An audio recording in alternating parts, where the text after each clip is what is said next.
Hello बच्चों, आज हम रसायन विज्ञान की जो कि पहली यूनिट है उसका पहला चैप्टर लेते हैं कक्षा 10 का। चैप्टर का नाम है रासायनिक अभिक्रियाएं एवं समीकरण। रासायनिक अभिक्रियाएं एवं समीकरण के बारे में आज इस पाठ में हम देखेंगे। सबसे पहले हम जानें रासायनिक अभिक्रिया कहते किसे हैं। तो रासायनिक अभिक्रिया की परिभाषा क्या होती है, परिभाषा नोट कर लें अपनी कॉपी में कि जब एक या एक से अधिक अभिकारक परस्पर क्रिया करके एक या एक से अधिक उत्पाद बनाते हैं तो यह प्रक्रिया रासायनिक अभिक्रिया कहलाती है। और हम लोग जानते हैं रासायनिक अभिक्रिया में भाग लेने वाले पदार्थों को अभिकारक कहते हैं तथा उससे बनने वाला पदार्थ उत्पाद कहलाता है। तो एक उदाहरण लेते हैं। उदाहरण के लिए जैसे उदाहरण है मैग्नीशियम और ऑक्सीजन। मैग्नीशियम और ऑक्सीजन दोनों परस्पर क्रिया करके क्या बना लेते हैं, मैग्नीशियम ऑक्साइड। तो यह एक प्रकार की रासायनिक अभिक्रिया है। इस रासायनिक अभिक्रिया में मैग्नीशियम और ऑक्सीजन क्या है, हमारे अभिकारक है। उससे परस्पर क्रिया से बनने वाला पदार्थ कौन सा है, मैग्नीशियम ऑक्साइड, अर्थात ये उत्पाद है। तो ये एक तरह की ये प्रक्रिया एक रासायनिक अभिक्रिया है कि जब एक या एक से अधिक पदार्थ परस्पर क्रिया करके एक या एक से अधिक नए उत्पाद बनाते हैं, इस क्रिया को मैग्नीशियम, इस क्रिया को रासायनिक अभिक्रिया कहते हैं। एग्जाम्पल हम देखें। अब अगला टॉपिक है हमारा रासायनिक समीकरण। रासायनिक समीकरण किसे कहते हैं? तो रासायनिक समीकरण क्या है कि किसी भी रासायनिक अभिक्रिया में भाग लेने वाले अभिकारकों एवं उत्पादों को यदि संकेतों के रूप में लिखा जाए तो प्राप्त समीकरण रासायनिक समीकरण कहलाता है। तो जो अभिक्रिया हम लिए उसी का रासायनिक समीकरण बनाते हैं। तो जैसा हम लोग जानते हैं मैग्नीशियम का संकेत क्या होता है, Mg। मैग्नीशियम और ऑक्सीजन का संकेत होता है O2।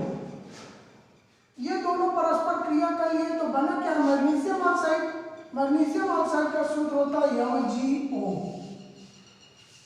तो ये हम अभिक्रिया में भाग लेने वाले अभिकारकों तथा उत्पादों को संकेतों द्वारा प्रदर्शित कर दिए। अब इस समीकरण ये जो प्राप्त उनका संकेतों को रूप में लिख दिए तो ये प्राप्त समीकरण रासायनिक समीकरण है। लेकिन रासायनिक समीकरण में एक बात ध्यान रखना होता है, रासायनिक समीकरण को संतुलित होना आवश्यक है। क्यों संतुलित होना आवश्यक है? क्योंकि द्रव्योत्पत्ति क्रिया नियम बताता है कि रासायनिक अभिक्रिया में भाग लेने वाले अभिकारक तथा उत्पाद का द्रव्यमान सदैव स्थिर रहता है, जिसे द्रव्यमान संरक्षण का नियम कहते हैं। उस नियम से अब दोनों और परमाणुओं का द्रव्यमान बराबर होना चाहिए। इस लिहाज से मैग्नीशियम इधर एक परमाणु इधर एक है, ऑक्सीजन इधर दो परमाणु इधर एक ही परमाणु है, इसे संतुलित कर लेते हैं, यहाँ पे कर देते हैं 2। यहाँ पे 2 करने से मैग्नीशियम इधर 2 हो गया, इधर भी मैग्नीशियम लगा देते हैं 2। तो इस चीज को कैसे संतुलित किया जाता है इसको अगली यूनिट में पढ़ेंगे। अभी सबसे पहले हम रासायनिक अभिक्रिया पर आज चर्चा करेंगे। तो रासायनिक अभिक्रिया किसे कहते हैं ये देखिए, उसका एग्जाम्पल देखें, फिर रासायनिक समीकरण क्या है ये देखिए। अब हम लोग पढ़ेंगे रासायनिक अभिक्रिया के प्रकार। रासायनिक अभिक्रिया होती कितने प्रकार की हैं? तो रासायनिक अभिक्रियाएं कई प्रकार की होती हैं, उसमें से कुछ प्रमुख प्रकार हैं, निम्नलिखित है, उसका हम वर्णन करेंगे। सबसे पहले जैसे जानते हैं योगात्मक अभिक्रिया, यह इसी को कहा जाता है संयोजन अभिक्रिया। दूसरा होता है विस्थापन अभिक्रिया। तीसरे प्रकार की अभिक्रिया होती है वियोजन अभिक्रिया। चौथे प्रकार की है अपघटन अभिक्रिया और पांचवें प्रकार की है उभय अपघटन या जिसे एनसीईआरटी में द्विविस्थापन अभिक्रिया दिया गया। तो ये 5 प्रकार की मुख्यतया अभिक्रियाएं होती हैं। तो सबसे पहले इसमें से हम देखेंगे कि ये योगात्मक अभिक्रिया किसे कहते हैं। योगात्मक अभिक्रिया क्या होती है इसके बारे में देखें। तो योगात्मक अभिक्रिया या संयोजन अभिक्रिया किसे कहते हैं? जब 2 या 2 से अधिक पदार्थ परस्पर क्रिया करके एक ही उत्पाद बनाते हैं तो इस तरह की अभिक्रिया योगात्मक अभिक्रिया कहलाती है। क्या समझे? जब 2 या 2 से अधिक पदार्थ परस्पर क्रिया करके एक ही उत्पाद बनाए। फॉर एग्जाम्पल, फिर हम एग्जाम्पल लेते हैं योगात्मक अभिक्रिया का, जैसे सोडियम और क्लोरीन Cl2 क्लोरीन, ये दोनों परस्पर क्रिया करते तो बन क्या जाता है, सोडियम क्लोराइड। समीकरण को संतुलित कर लिया, यहाँ पर 2 लगा दें, यहाँ पर भी 2 कर दिए। देख रहे हैं किसमें दो, सोडियम और क्लोरीन दोनों आपस में जुड़ करके क्या किए, एक ही उत्पाद बनाए। तो इस तरह की अभिक्रिया को हम योगात्मक अभिक्रिया कहते हैं कि जब 2 या 2 से अधिक पदार्थ परस्पर क्रिया करके एक ही उत्पाद बनाए, उसे हम योगात्मक अभिक्रिया कहते हैं। एक एग्जाम्पल देखिए अभी, और एग्जाम्पल लें, जैसे उदाहरण के लिए अभी उदाहरण लिए थे जो मैग्नीशियम प्लस ऑक्सीजन, ये भी दोनों अभिकारक है, दोनों परस्पर क्रिया करके क्या बनाए थे, मैग्नीशियम ऑक्साइड। तो ये भी एक योगात्मक अभिक्रिया ही है, क्योंकि दोनों अभिकारक परस्पर क्रिया करके एक ही उत्पाद बनाए। ठीक, तो स्पष्ट हो गया योगात्मक अभिक्रिया किसे कहते हैं। जब भी ऐसी अभिक्रियाएं हो कि 2 या 2 से अधिक पदार्थ हो और परस्पर मिल करके एक ही उत्पाद बनाए हो, यानी आपस में जुड़ गए हो, इसलिए इस अभिक्रिया को संयोजक अभिक्रिया या योगात्मक अभिक्रिया कहते हैं। ठीक, ये समझ में आ गया होगा। अब दूसरी अभिक्रिया लेते हैं, विस्थापन अभिक्रिया। कौन सी, विस्थापन। विस्थापन अभिक्रिया किसे कहते हैं, नाम से ही कि जब एक अभिकारक किसी दूसरे अभिकारक के परमाणु अथवा परमाणुओं के समूह को विस्थापित करके उसके स्थान पर खुद लग जाए। क्या समझे, जब एक अभिकारक के परमाणु या समूह या परमाणुओं के समूह किसी दूसरे अभिकारक के परमाणु या समूह द्वारा विस्थापित कर दिए जाए, तो इस तरह की अभिक्रिया विस्थापन अभिक्रिया कहलाती है। उदाहरण के लिए विस्थापन अभिक्रिया में, जैसे इसका एग्जाम्पल लेते हैं विस्थापन अभिक्रिया का। विस्थापन अभिक्रिया में जैसे उदाहरण के लिए कॉपर सल्फेट है, कॉपर सल्फेट की अभिक्रिया कराई गई लोहा से, आयरन से। तो होता क्या है कि आयरन इस कॉपर सल्फेट से कॉपर को विस्थापित कर देता है और बन जाता है FeSO4 + Cu। ठीक, तो क्या हुआ यहाँ पर, क्या देख रहे हैं कि कॉपर सल्फेट से कॉपर को कौन विस्थापित किया, आयरन। तो ये इस तरह से क्या है, विस्थापन अभिक्रिया है। इस अभिक्रिया में एक है, अब विस्थापन अभिक्रिया में एक चीज का ज्ञान होना जरूरी है कि कैसे हम समझ लें कि लोहा है, कॉपर को हटा दिया। इसके लिए एक विद्युत रासायनिक श्रेणी होती है कि कौन सा पदार्थ किसको विस्थापित कर सकता है। ऐसा नहीं है कि जो जिसको चाहे उसी को प्रतिस्थापित कर दे, इसके लिए एक विद्युत रासायनिक श्रेणी बनाई गई है। विद्युत रासायनिक श्रेणी हम लोग पढ़ेंगे, विद्युत रासायनिक श्रेणी किसे कहते हैं ये बाद में देखेंगे कि कौन सा, नहीं तो यहीं पे देख लेते हैं। विद्युत रासायनिक श्रेणी में क्या है, विद्युत रासायनिक श्रेणी याद रहना चाहिए बच्चों को।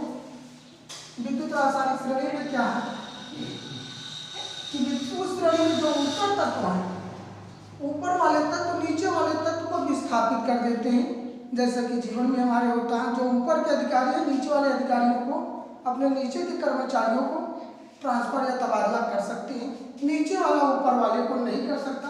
उसी तरह से तत्वों की सक्रियता के घटते हुए क्रम में तत्वों को बनाया गया है, एक श्रेणी बनाई गई जिसे विद्युत रासायनिक श्रेणी कहते हैं। तो विद्युत रासायनिक श्रेणी क्या है हम देखते हैं। विद्युत रासायनिक श्रेणी कहते किसे हैं, तो विभिन्न प्रकार के धातुओं की सक्रियता के आधार पर, उनके क्रियाशीलता के आधार पर घटते हुए क्रम में रख दिया गया है, जिसे विद्युत रासायनिक श्रेणी कहते हैं। अनेक प्रयोगों के आधार पर, विभिन्न तत्वों की सक्रियता के आधार पर देखा गया। तो देखते हैं उससे जो श्रेणी प्राप्त हुई है ये श्रेणी है, अर्थात लिथियम सबसे सक्रिय धातु, उससे कम पोटेशियम, फिर बेरियम, फिर calcium, sodium, magnesium, aluminium, zinc, chromium. ये एक विद्युत रासायनिक श्रेणी आप लोगों के सामने बनी है।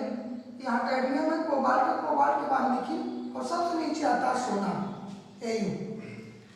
इस श्रेणी में जो तत्व ऊपर है वो अधिक सक्रिय, जो नीचे उनकी सक्रियता क्रमशः कम होती गई है।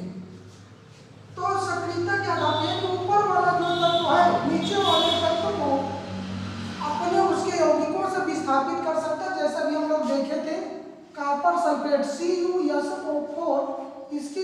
बताई गई थी Fe से।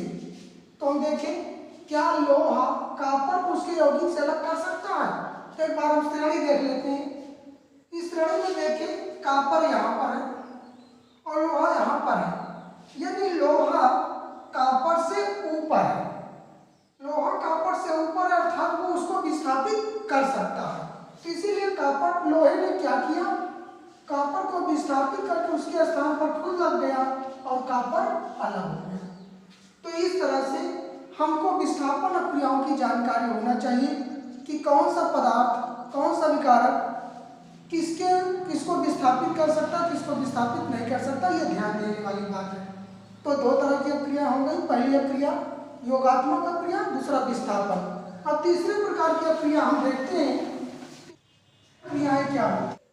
अब हम देखेंगे वियोजन अक्रियाएं। तो वियोजन अक्रिया किसे कहते हैं? ऐसी रासायनिक अक्रिया जिनमें कोई पदार्थ रासायनिक अक्रिया को प्रेरित करने वाले पदार्थों जैसे ताप, दाब, विद्युत आदि से दो या दो से अधिक भागों में टूट जाए, परंतु कारण को हटा लेने पर पुनः अपनी मूल अवस्था में वापस आ जाए, इस तरह की अक्रियाओं को वियोजन अक्रियाएं कहते हैं। अर्थात ये अक्रियाएं उत्क्रमणीय होती हैं। ठीक, बड़ी क्लियर बात है कि वियोजन अक्रिया क्या होती है? उत्क्रमणीय होती है।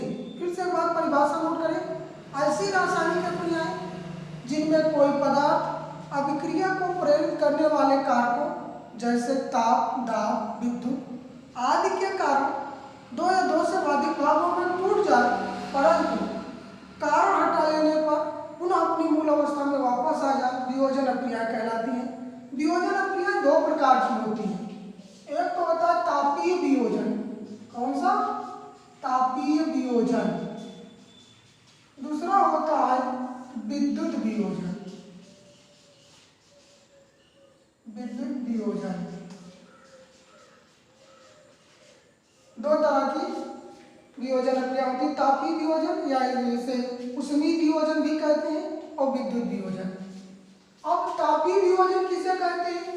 कि जब कोई पदार्थ ताप के कारण, ताप बढ़ाने से या ताप के कारण दो या दो से अधिक भागों में टूट जाए और ताप को हटा लिया अर्थात ठंडा करे तो पुनः वो अपनी मूल अवस्था में वापस आ जाए, इस तरह की वियोजन अक्रिया को तापीय वियोजन अक्रिया कहते हैं। इसका एग्जाम्पल लेते हैं, उदाहरण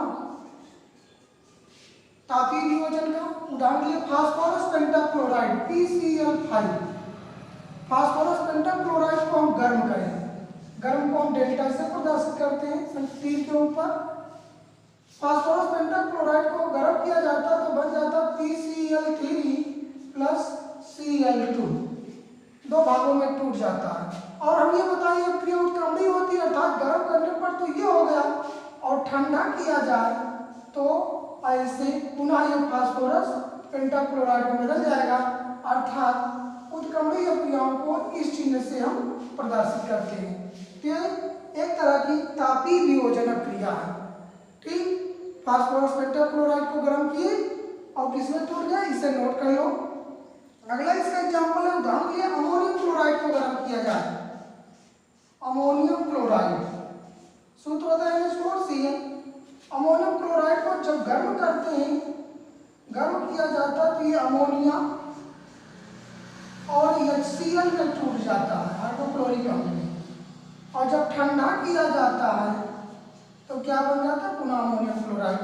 तो देख रहे हैं कि गर्म करने पर दो से अधिक भागों में टूट गया और ठंडा किया जाए तो पुनः जुड़ जा रहा है, अर्थात ये उत्क्रमणीय अक्रिया, अर्थात ये वियोजन अक्रिया। अब ये तापीय वियोजन था जो कि ताप देने से हुआ। अब अगला देखते हैं विद्युत वियोजन। विद्युत वियोजन में क्या होता है कि किसी यौगिक में विद्युत धारा प्रवाहित की जाए, विद्युत धारा के प्रवाह के कारण अगर दो से अधिक भागों में टूट जाए और धारा का प्रवाह रोक दिया जाए, पुनः अपनी मूल अवस्था में वापस आ जाए, तो उसे कहते हैं विद्युत वियोजन। तो इसका भी एग्जाम्पल देखिए, इसका एग्जाम्पल उदाहरण के लिए सोडियम क्लोराइड ले लें बस, यानी जलीय विलयन NaCl का जलीय विलयन ले लें और इसमें आप विद्युत धारा प्रवाहित करें तो होता क्या है, विद्युत धारा प्रवाहित करें तो ये सोडियम आयन और क्लोराइड आयन में टूट जाता है। ठीक, धारा का प्रवाह बंद कर दिया जाए, पुनः अपने मूल अवस्था में वापस आ जाएगा। तो ये क्या है हमारा विद्युत वियोजन। ये हमारी हो गई वियोजन अक्रियाएं। तो वियोजन अक्रिया समझ में आ गई होगी। तो 3 तरह की अक्रियाएं हो गई। पहली अक्रिया हम पढ़े योगात्मक अक्रिया, दूसरा पढ़े विस्थापन अक्रिया, तीसरी अक्रिया पढ़े वियोजन अक्रियाएं। अब चौथी प्रकार की अक्रिया हम देखते हैं। चौथी अक्रिया है अपघटन अक्रियाएं। वियोजन और अपघटन अक्रिया में थोड़ा सा अंतर है बच्चों, उसको ध्यान रखना। अपघटन और वियोजन अक्रिया दोनों में अंतर जरूर आना चाहिए, नहीं तो सब गलत हो जाएगा। अपघटन अक्रिया किसे कहते हैं? पहले अपघटन अक्रिया, अपघटन अभिक्रियाएं। अपघटन अक्रिया किसे कहते हैं? पहले परिभाषा समझे, दोनों में अंतर करें, विस्थापन वियोजन और अपघटन अक्रिया। अपघटन अक्रिया किसे कहते हैं? ऐसी रासायनिक अक्रियाएं, ऐसी रासायनिक अक्रियाएं जिनमें कोई पदार्थ अक्रिया को प्रेरित करने वाले कारकों कारणों से 2 या 2 से अधिक भागों में टूट जाए, परंतु कारण हटा लेने पर पुनः अपनी मूल अवस्था में वापस न आए, उसे कहते हैं अपघटन अक्रिया। अब वियोजन में क्या था कि रासायनिक अक्रिया को प्रेरित करने वाले कारक से 2 या 2 से अधिक भागों में टूट जाता था, लेकिन कारण हटा लेने से पुनः मूल अवस्था में वापस आ जाता था, अर्थात वो अक्रिया उत्क्रमणीय थी। लेकिन यहाँ पर क्या है, रासायनिक अक्रिया को प्रेरित करने वाले कारकों को हटा लेने पर पुनः मूल अवस्था में वापस नहीं आता, अर्थात ये अक्रिया अनुत्क्रमणीय है। तो इस अक्रिया को कहते हैं अपघटन अक्रियाएं। अपघटन अक्रिया में वियोजन अक्रिया की वहां 2 प्रकार की होती है। एक तो तापीय अपघटन, तापीय अपघटन, दूसरा होता है विद्युत अपघटन, विद्युत अपघटन। ठीक, अब इसमें भी पहले देखते हैं तापीय अपघटन। जैसे कि नाम से ही लग रहा है कि ताप के कारण कोई पदार्थ ताप देने से 2 या 2 से अधिक भागों में टूट जाए और ताप हटा लेने से पुनः मूल अवस्था में वापस ना आए, उसी को कहेंगे तापीय अपघटन। एग्जाम्पल लेते हैं।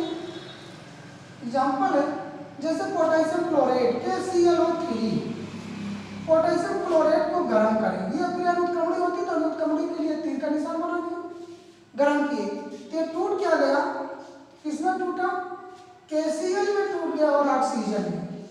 2 चीज अलग हुई, से समीकरण को संतुलित कर ले, यहाँ पे 2 कर दे, यहाँ पे 3। ठीक, तो पोटेशियम क्लोराइड और ऑक्सीजन बन गया। ठीक, अब इसे लेकिन ठंडा करें तो पुनः ये वापस नहीं बनेगा, अर्थात यह अक्रिया अनुत्क्रमणीय है और ताप देने पर ऐसा हुआ, तो इसे कहेंगे तापीय अपघटन अक्रिया। ठीक, समझ में आ गया होगा। विस्थापन वो वियोजन और अपघटन अक्रियाओं में अंतर। ये तापीय अपघटन था। एक विद्युत अपघटन का उदाहरण लेते हैं। विद्युत अपघटन का उदाहरण है जैसे अभी NaCl ले लें, जलीय NaCl, इसमें विद्युत धारा प्रवाहित करें तो होता क्या, सोडियम बनता है, क्लोरीन बनता है, इसको 2 कर दें, ये 2, तो सोडियम और क्लोरीन दोनों बन जाते हैं। ये बनता है कहाँ पर, कैथोड पर, और क्लोरीन कहाँ बनता है, एनोड पर। ये दोनों बनकर अलग हो जाते हैं, तो इनको पुनः अगर ठंडा किया जाए, धारा का प्रवाह बंद कर दिया जाए, तो ये नहीं बनेगा। तो इस तरह से हो गई अपघटन अक्रिया है। ठीक, तो अपघटन अक्रिया और वियोजन अक्रिया में अंतर आना चाहिए। विथ एग्जाम्पल, सभी की परिभाषा याद होनी चाहिए। अब हम अगले प्रकार की अक्रिया देखते हैं। तो 4 प्रकार की अक्रिया हम लोग देख चुके। अब अगली अक्रिया होती है उभय अपघटन अक्रिया। कौन सी अक्रिया, उभय अपघटन। बहुत सही। इसी तरह से आप लोग नोट्स बनाते चले और याद भी करते चले। इसको भी हम मिटा देते हैं, बहुत देर से लिखा है।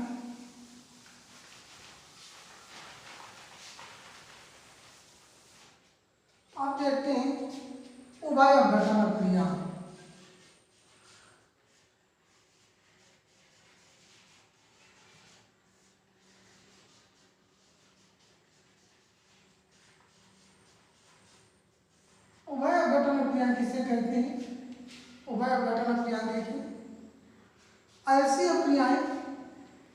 जिनमें अभिकारकों के आयनों का परस्पर स्थानांतरण होता है। ऐसी अभिक्रिया जिसमें अभिकारकों के आयनों का परस्पर क्या है, वो स्थानांतरण हो, उभय अपघटन अभिक्रिया कहलाती हैं। ठीक, देखते हैं उदाहरण कैसे। जैसे उदाहरण लिए NaCl और सिल्वर नाइट्रेट AgNO3। ठीक, ये दोनों को हम अभिक्रिया कराएं, इनके आयनों का परस्पर स्थानांतरण हो जाए। तो पहले से आयनिक रूप में लिखे तो क्या होता है, सोडियम पर धन आयन और क्लोरीन पर ऋण आयन। इधर इसको अगर आयनिक रूप में लिखे तो Ag पर एक धन आयन और NO3 पर एक ऋण आयन। ठीक, तो इनके आयनों का परस्पर स्थानांतरण हो जाए, अर्थात इसका धन आयन इसके ऋण आयन से, इसका धन आयन इसके ऋण आयन से क्रिया कर ले, तो बन क्या जाएगा, NaNO3 प्लस AgCl। तो इसमें क्या हुआ, आयनों का परस्पर स्थानांतरण हो गया, ये इससे क्रिया किया और ये इससे। आयनों का परस्पर स्थानांतरण होने से यह क्रिया हो गई, बन गया सोडियम नाइट्रेट और सिल्वर क्लोराइड। सिल्वर क्लोराइड अवक्षेप होता है, ये बैठ जाएगा, अवक्षेप के लिए नीचे तीर का निशान बनाते हैं, तो ये अवक्षेपित हो जाएगा। तो यह क्रिया कैसी है, उभय अपघटन अभिक्रिया। अधिकतर अभिक्रियाएं उभय अपघटन अभिक्रियाएं ही होती हैं। ठीक, तो ये इतने 5 प्रकार की अभिक्रियाएं हो गई। तो आज के पार्ट में हम रासायनिक अभिक्रिया केवल देखेंगे कि रासायनिक अभिक्रिया कहते किसे हैं, रासायनिक अभिक्रियाएं के कितने प्रकार हैं, विद एग्जाम्पल देखेंगे। और अगले पार्ट में हम देखेंगे रासायनिक समीकरण, फिर रासायनिक समीकरण को संतुलित करने की विधि। आप लोगों को यह वीडियो कैसा लगा? आप हमारे चैनल को अगर नए हैं तो पहले से सब्सक्राइब कर लें। सब्सक्राइब करने के बाद बेल आइकन दबाएं और लाइक